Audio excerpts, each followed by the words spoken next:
Your testimony, the performance of a lifetime, and said you were acting. What do you say to that? Says the lawyer for the man who convinced the world he had scissors for fingers. I'm the performer. To my dying day, will stand by every word of my testimony.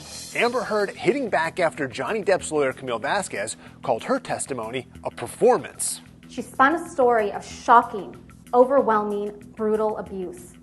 She came into this courtroom prepared to give the performance of her life, and she gave it. While speaking to NBC News' Savannah Guthrie, in her first sit-down interview since the trial, Amber shares her reaction to the chaos that ensued. For some people, they just were frankly disgusted by the whole thing and don't have much sympathy for either one of you. Can you understand that? I would not blame the average person for looking at this and how it's been covered and not think that it is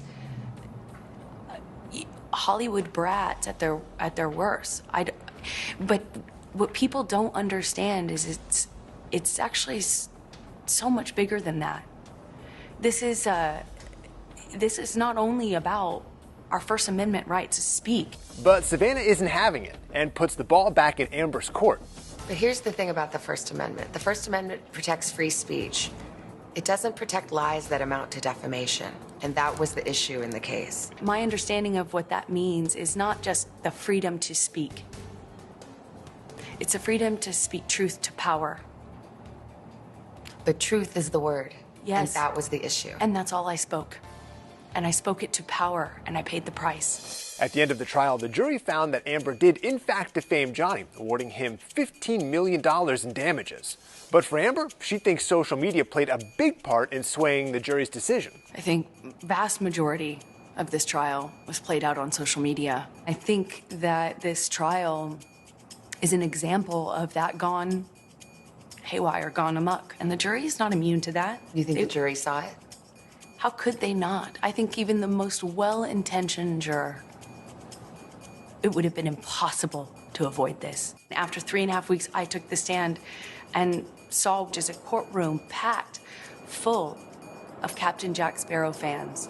But this isn't the last we'll see of Amber, because a source tells ET this is just the beginning. Amber was waiting a bit before speaking out about the trial and sharing her truth until she thought ready and like it was a good time. She was advised by her team to lay low and take time for herself. But now that Amber's had time to process the verdict, well, the source says she's feeling more optimistic. She is confident that her side will come out eventually. She has a plan and strategy to make a comeback over the next year. Do you stand by your testimony and your accusations against Johnny Depp about abuse? Of course, to my dying day, will stand by every word of my testimony.